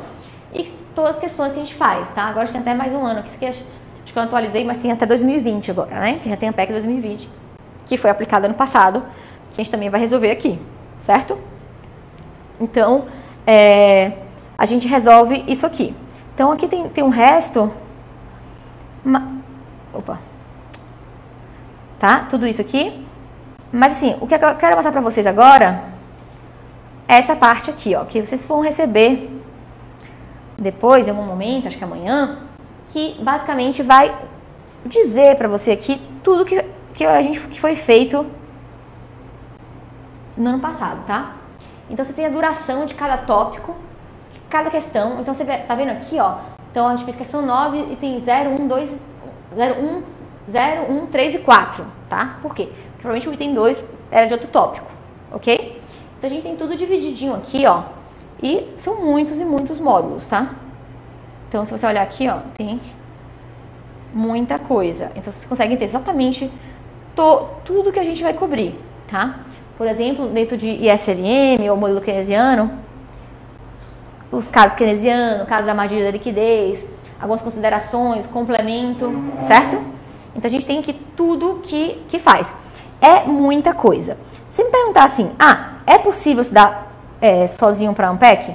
Claro que é, tá? É possível, né? Estudar sozinho. Mas, que eu percebo, assim, que realmente é muito conteúdo e mesmo dentro, assim, por exemplo, ISLM. O que está de ISLM, né? Você tá com um monte de material ali e tudo mais, mas assim, você não tem aquele roteirinho fechadinho. Então, eu acho que o grande diferencial do cursinho, a gente não dá matéria nova, né? A gente não vai na fronteira do conhecimento, a gente vai seguir o programa da Ampec. Mas a gente vai basicamente dar o seguinte, faz o cursinho, você vai passar? Não, você tem que ter foco e disciplina, tá? Mas com foco e disciplina, você consegue realmente seguir ali. Não só porque tem alguém cobrando, assim, no sentido de que os colegas estão avançando na matéria em termos de organização, mas em termos de enxugar e te dar aquele roteirinho ali certinho de como fazer, certo? Então, gente, para vocês que vão começar agora o estudo da Ampec, realmente é um período aí de muita dedicação, de abrir mão de muita coisa, né? Sei lá, provavelmente vocês estão no vestibular e agora estão estudando para Ampec, enfim, né? Mas, assim, se paga. E é sem sofrimento? Não, se diverte aqui também. E é importante ter um momento de lazer também, tá? Eu já falei, não adianta ficar várias horas estudando loucamente, é uma hora que não, na hora que tem que sair um pouquinho e dar uma relaxada. Então, o mais importante é você realmente ter uma rotina de estudo. A gente ajuda muito na rotina de estudo, porque tem aulas certinha todo dia da semana e você vai ter mais ou menos um acompanhamento do conteúdo, certo? Mas cabe também a vocês usar essa estrutura para conseguir realmente fechar tudo. E cada um vai ter uma dificuldade específica. Nisso também a gente tem grupo no WhatsApp. Então, por exemplo, se você manda dúvida, eu sempre respondo, tá? Às vezes assim, não consigo responder instantaneamente, né? Mas respondo relativamente rápido, certo? Então dá pra fazer isso, certo? Eu já atendi aluno outro horário, não tem problema, certo? Pra mim, assim, é importante que vocês consigam resolver todas as questões e se sentirem confiantes na hora da prova. Então a gente dá esse apoio também, tá? Eu brinco lá que, se eu falo com os alunos da UNB também, então às vezes eles reclamam, mas eles nunca foram tirar dúvida, nunca foram fazer nada, eu falo, pô, tem que dar todos os recursos, né? Antes de reclamar que a prova foi difícil. Então, assim, a gente realmente tenta, assim, ter carinho aí com vocês. Por quê? Porque vocês realmente, em geral, o pessoal do cursinho é super, super animado e super dedicado e focado. Isso é muito bom, porque é legal, o professor gosta de aluno que, né, quer aprender e tudo mais. Então, a gente, se vocês demandam, mas estão animados e querem aprender, a gente gosta, tá? Então, a gente vê todos esses tópicos. Aqui sobre consumo, investimento. Depois vocês podem, acho que o Daniel vai disponibilizar em algum momento para vocês. E aí vocês dão uma olhadinha aí nas coisas, certo? O modelo do curso esse ano vai ser essa parte ao vivo, né? Obviamente, assim, tem questão de estar aqui, tem diferença e tal, mas mesmo para quem está em casa, é como se fosse uma grande turma, né? Mas assim, o que eu falar que quem está em casa é disciplina. Então, tem a aula que é ao vivo, óbvio, depois tem material na internet, tem, mas, de novo, para você ter disciplina, é importante você, né, ter aquele compromisso de assistir a aula, tá? Às vezes, eventualmente, não pode, né? Normal, mas é importante ter disciplina. Então, a gente dá todas as ferramentas, mas vocês precisam ter disciplina e foco aí para manter. Alguma outra dúvida, assim, sobre Ampec, sobre mestrado? Não? Vocês, por exemplo, macro, assim, vocês sentem que vocês sabem todos isso? Não, eu fico perguntando, assim, porque... De letras sabe uma mão, de pagamento introdutório e... né, de letras vai penar, mas já teve aluno de letras, né, vai... Importante aqui, na verdade aqui vou te falar, não importa de onde que... Óbvio que quem vem com uma graduação mais sólida e tal, tem mais facilidade, tá? Mas assim, o material vai estar todo aqui para quem nunca viu aquilo, tá? Então a gente assume que a pessoa pode nunca ter visto. Então é possível você vir de qualquer background e você chegar lá, certo? Não tem isso. Inclusive a gente tem alunos que vêm, às vezes, fizeram uma graduação que é com muito mais lacuna e eles conseguem correr atrás. Às vezes tem mais dificuldade, tem mais dúvida, tiram mais dúvida. Mas no final o importante não é agora, tá? O importante é quando chegar na hora da Ampec. Voltando à pergunta lá que foi de casa, questão de fazer ou não mestrado, doutorado, pra mim, assim, o que é a diferença que eu senti, né? Obviamente eu ralei mais do que quem tinha mestrado, mas depois do primeiro ano fica todo mundo igual, certo? Então a ideia do cursinho agora é justamente isso, é nivelar todo mundo. Então não importa de onde você veio, você vai chegar lá no final do cursinho e ter toda a bagagem para passar da Ampec e para depois sentir que você sabe o suficiente para ir bem no mestrado, tá? Então, assim, isso vale para os dois lados, tá? A pessoa que também teve uma graduação melhor não deve também se acomodar, ok? Porque é muito específica a questão da prova e tudo mais. Vocês têm alguma outra dúvida, gente? Eu ia falar um pouquinho sobre... Oi. Tem uma pergunta aqui, que é sobre um material. O Marcos pergunta, em sua opinião, qual livro de crescimento econômico é mais apropriado? Jones ou Sala e Martin? Sala e Martin? Eu acho que eu acho que o Jones é suficiente para Ampec. Tá? O Sala e Martin tem umas coisas crescimento endógeno um pouco melhores, mas assim, eu acho que para Ampec, de novo, até dentro de crescimento você pode olhar os dois dependendo do tópico, né? Então, assim, crescimento, sendo bem sincera, crescimento Ampec, ela não cobra tanto, o modelo de solo é bem, assim, as questões são bem parecidas, e o modelo de crescimento endógeno ele só cobra o do Homer e o de Lucas também, que são, quer dizer, o AK, né? Mas que são bem, de uma forma bem tranquilinha. Então, assim, minha sugestão, de novo, foi o que eu falei, às vezes é melhor você olhar o material, primeiro olha aqui o material do curso e tudo mais, depois você vai estudar tópicos específicos, principalmente quando você estiver resolvendo as questões, se você perceber que você não está entendendo, tá? Eu vou fazer um disclosure que eu sempre faço, tá? Que eu falo rápido, eu tento falar devagar, certo? Então, vocês podem parar sempre, pedir para falar devagar sempre, tá? Inclusive as pessoas que estão assistindo de casa também podem pedir para eu falar devagar. Eu vou me animando, então eu vou falando rápido. Mas eu tenho a capacidade de falar devagar, se vocês me cobrarem, então pode pedir sempre, tá? Mas eu brinco também que os alunos se acostumam. Então eles vão ficando acostumados e aí a gente vai falando rápido e todo mundo vai entendendo do mesmo jeito, certo? Mas é isso. Alguma dúvida, gente? O material, vocês vão ver que eu não uso slides, são tipo um caderno com notas de aula, certo? E você vai ver que assim, ele é bem, assim, eu acho que ele é completo, mas enxuto, né? Então, é bem assim, suficiente para você responder as questões da Ampec, tá? Obviamente, às vezes tem uma pessoa, a gente tá pensando aqui, o produto final é vocês irem bem na prova da Ampec, mas vocês podem se interessar por um assunto e querer estudar. Sugiro que talvez agora não seja o melhor momento para ir a fundo num assunto assim, né, e ficar lá lendo livros e livros sobre aquele assunto. Mas assim, às vezes vocês querem entender um pouquinho melhor sobre isso, aí a gente busca bibliografia aí para adicionar, certo? Então, o material é um material de cursinho, certo? Apesar do que eu falei para vocês, aqui em aula a gente vai sempre tentar fazer com que vocês entendam a economia, a intuição, a matemática e entender exatamente o método de resolução, né? E não ficar gravando as coisas, certo? A prova da Ampec, como você falou, muda muito assim, né? Como que está distribuída as questões. Então, a gente vai cobrir tudo, então isso não vai ser tão relevante. Tem anos que as questões eu acho que são melhores do que outros, acontece, certo? Eu não acho que a prova é maravilhosa, acho que a prova é bem ruim, mas a gente tem que trabalhar com o que a gente tem, certo?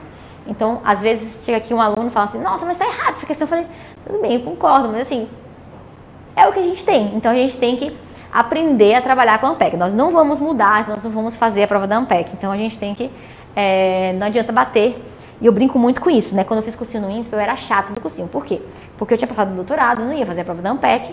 Então, eu ficava fazendo recurso pro professor, porque eu falava, essa questão tá mal feita. E era muito chato, né? Porque assim, todo mundo fala, não, mas tudo bem, tá mal feita, mas a Ampec é mal feita mesmo, né? E eu não, tava lá só de diversão, né? Então eu brinco, hoje em dia eu não recomendo isso, porque se tivesse que fazer Ampec, não adianta a gente faz recurso, mas vocês já olharam a estatística do recurso? Quase que nunca é aceito, mas tem erros absurdos e que ninguém corrige, tá? Então, assim, óbvio.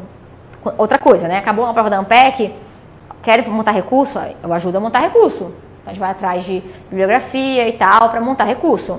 Muitas vezes não é acatado. Então, com preparação para a Ampec, a gente tenta aprender a lidar também com os gargalos da Ampec e como que ela é mal feita às vezes, certo? Vocês têm alguma outra dúvida, gente? Sim. Marina, só de casa. A Bruna perguntou o seguinte: estou fazendo graduação em economia, estou no 3º período, mas já tenho nível superior. Eu devo trancar o curso de economia e focar na Ampec? Nossa, Bruna, essa é uma pergunta difícil, né? Não, olha, difícil responder isso aí, né? Não sei nem qual é a sua graduação original. Talvez se tivesse responder, é interessante saber qual é a graduação original, certo? Por que eu digo isso? Tem muitas pessoas que são engenheiros e muitas, assim, ou de alguns cursos e tal, e não vão fazer graduação em economia e vão fazer mestrado. Meu marido, por exemplo, fez graduação em engenharia e fez Ampec e foi fazer mestrado, né? Então, depende muito. Eu nunca vou falar que uma graduação em economia é uma coisa ruim. Então, assim, não posso falar que você deve trancar, né? Mas, às vezes, avaliar qual é a sua graduação, qual a graduação que você tem, né? Se já te dá uma base suficiente de matemática, por exemplo, para aguentar o tranco da Ampec, tá? Por quê? Porque quando você vai fazer o cursinho, obviamente eu falei para vocês, você vai ter que aprender matemática e toda a economia, né?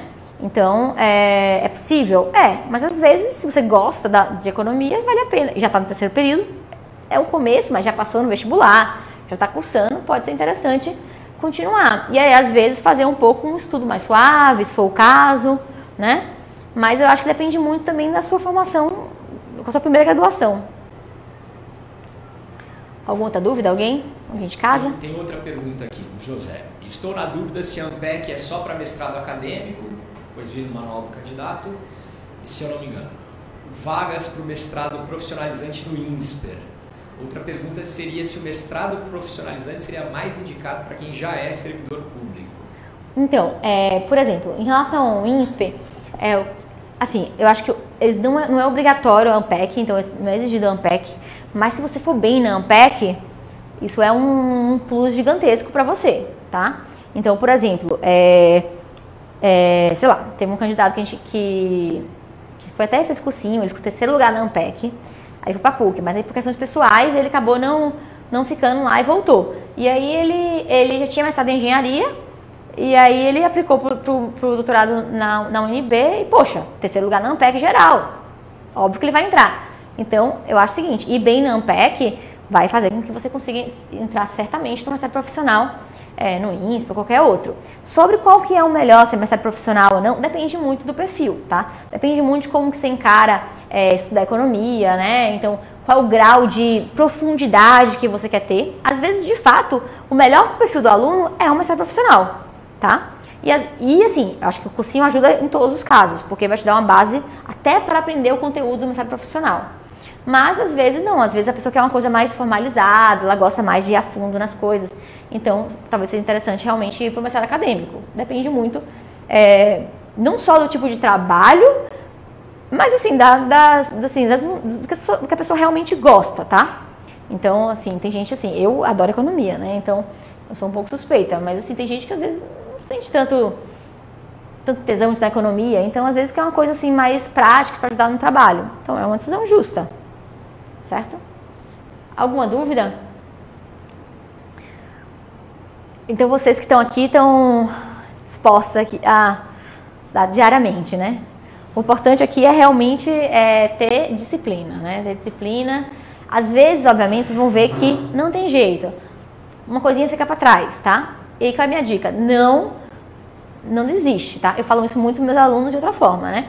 Às vezes vão lá mal na primeira prova, eles ficam lá choramingando. Tudo bem, um dia você faz isso, no outro dia senta e estuda, certo? Então é parte do aprendizado você realmente criar casca grossa, ir mal e não tá entendendo, e fiquei atrasado, mas continua. Então o importante é chegar lá no final de setembro e ter o máximo. Então não desiste, ficou, enrolei essa semana. Não, corre atrás e estuda na próxima mais para poder ficar em dia com a matéria, certo? Porque vai acontecer. Ninguém é robô aqui, fica doente, às vezes tem uma coisa mais para fazer, às vezes está sem saco, e aí fica um pouquinho. Então tem que ter muita disciplina, mas também saber lidar sair um pouquinho da disciplina e saber voltar para os trilhos, tá? Então o que eu vejo muito, assim, em todos os níveis, aluno de graduação e aluno de mestrado, é ser muito sensível, tá? Então tem que ser menos sensível no sentido que é uma batalha mesmo, é uma guerra, né? São várias batalhas. Então o importante é chegar lá vivo, né? Vencedor. Então, realmente, não adianta desanimar um pouquinho. Estou atrás dessa matéria, continuo, pego o resto e depois volta para aquilo ali e preenche. E às vezes você está atrasado em macro, às vezes está em matemática, às vezes em micro. O importante é não deixar de gringolar o suficiente para você não entender o que está vindo em sequência, tá? Então, a gente faz esse benchmark maravilhoso, o first best, que é estudar todo dia aquele número de horas. Mas, de novo, vocês sabem que às vezes as coisas não ocorrem dessa forma. Então, é importante também saber lidar com essas frustrações e com o nosso plano de estudo não deu certo, vamos readaptar. Outra coisa que eu falo muito aqui no cursinho é o seguinte, não é só compreender, resolver. Quando chegar lá em junho, o que você tem que fazer? Revisar. Já dá contabilidade nacional semana que vem, certo? Aí chega lá, e quem que vai lembrar de contabilidade nacional em junho? Ninguém. Então você tem que fazer em junho, voltar um plano de ficar revisando toda a matéria de tudo, certo?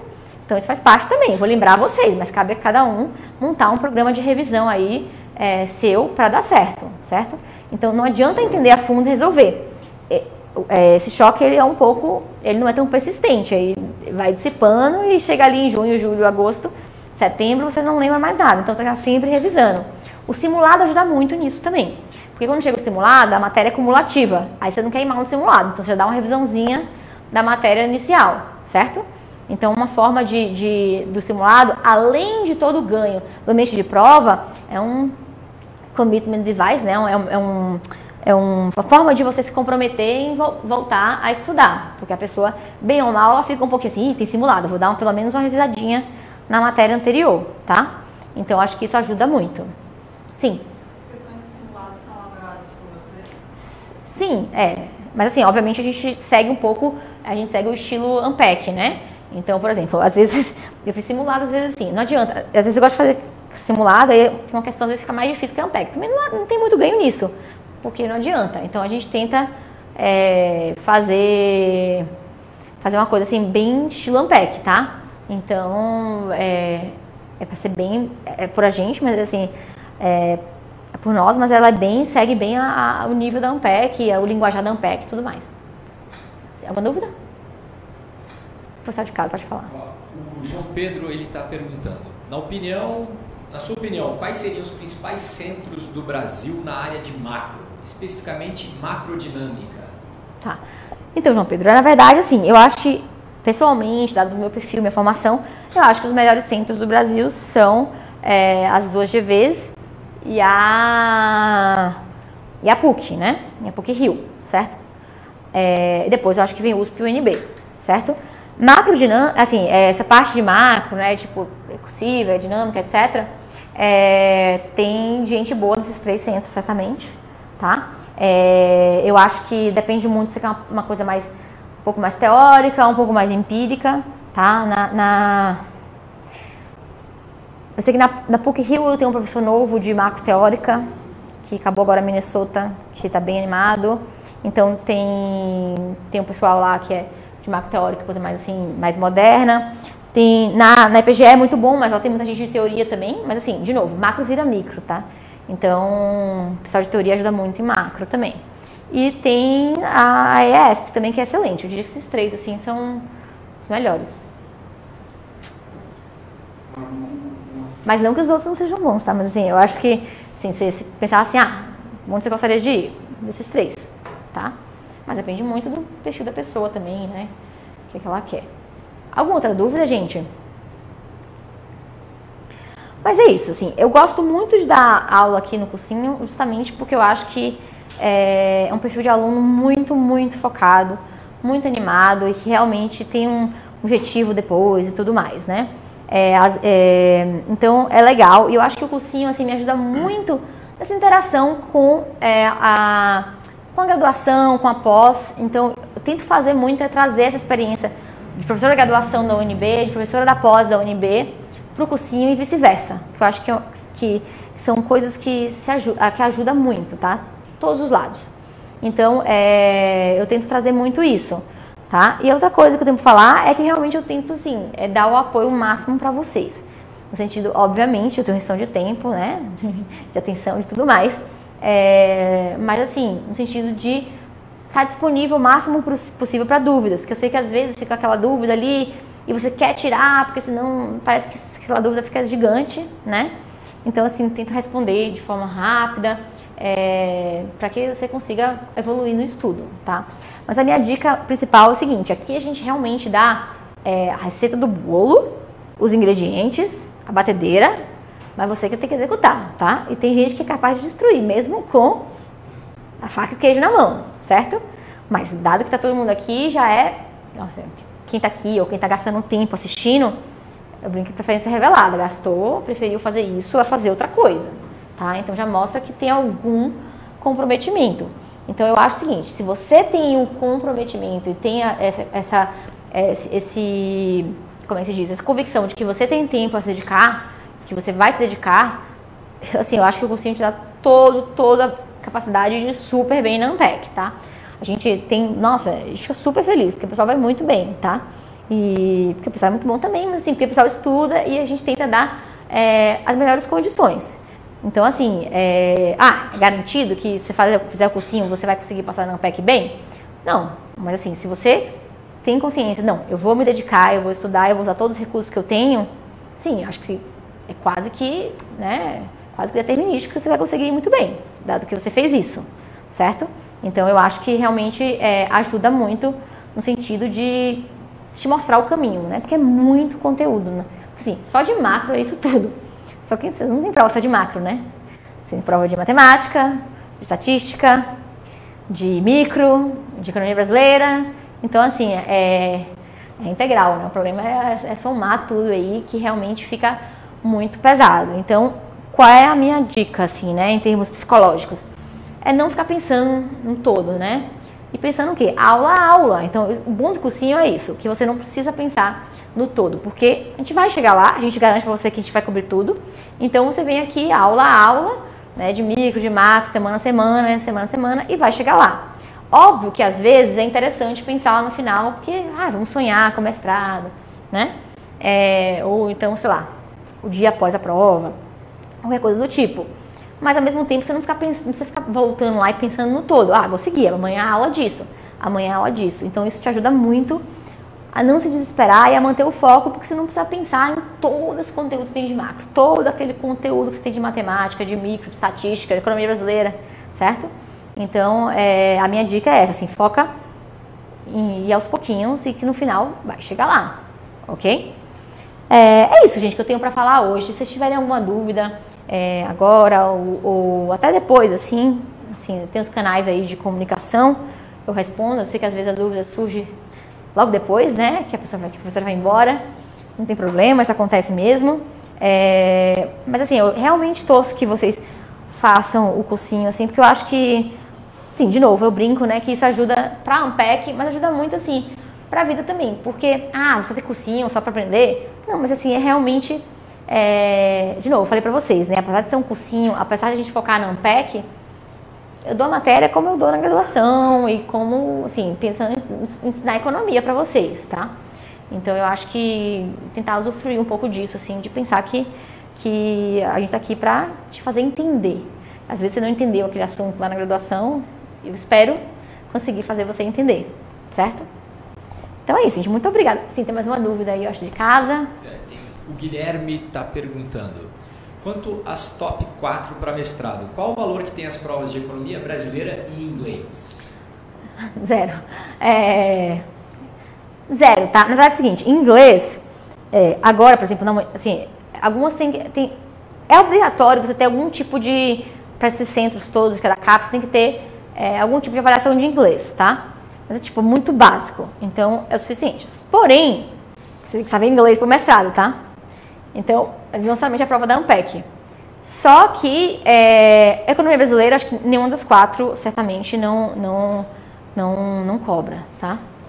Então, mas assim, eu acho que é legal também você aprender economia brasileira. O curso de economia brasileira aqui do cursinho, eu acho que ele é muito legal porque ele é no final. Então, e assim, pelo que eu vejo assim, as pessoas estão lá, já deu toda a matéria de micro, de macro, matemática, e aí você tá lá revisando e tal, você vem aqui e só da aula, o André já consegue, aquilo ali já vai na sua cabeça. Então, eu acho que é legal o seguinte, eu adoro modelar, né? Então, eu adoro história econômica, certo? Mas eu, obviamente, eu gosto de história econômica pensando como macro aplicada, né? Então, você pensa em história econômica, é o quê? Macro aplicada, você faz modelo para explicar os dados.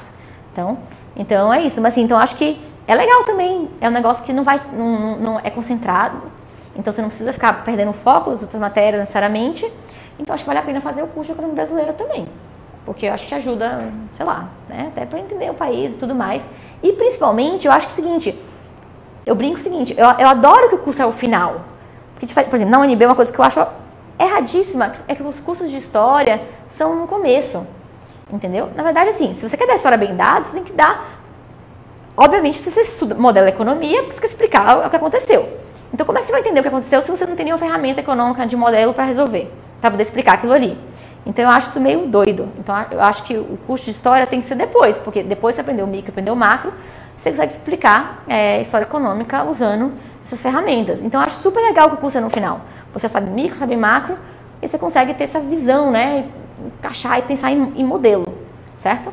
Então assim, apesar de não cobrar a economia brasileira, eu acho super legal fazer, principalmente porque é ali no final, né? Então você não precisa perder o foco necessariamente das outras matérias. Adicionar mais um tópico, né? Alguma outra dúvida? Alguém de casa? Sim. O Eduardo, ele pergunta o seguinte: Marina, trabalho 8 horas diárias. Não teria tempo para me dedicar além das aulas do curso. Nesse caso, seria muito complicado conseguir uma boa classificação? Terminei a graduação de economia há 15 anos. Estou meio defasado. Eu acho que nesse caso depende muito de onde você quer. Se você só vai assistir a aula, eu acho o seguinte: você quer as melhores, ficar entre os 100, 150, 200, realmente assim, é complicado. Você precisa estudar um pouquinho fora também, certo?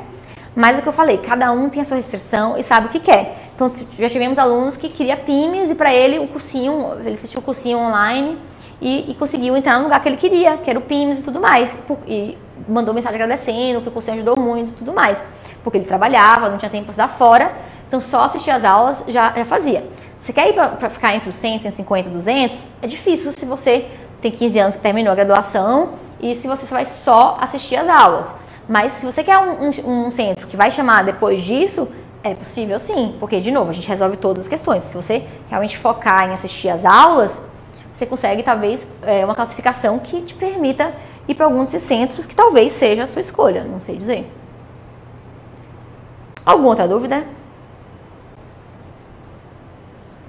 Quantas horas diárias você acha que são...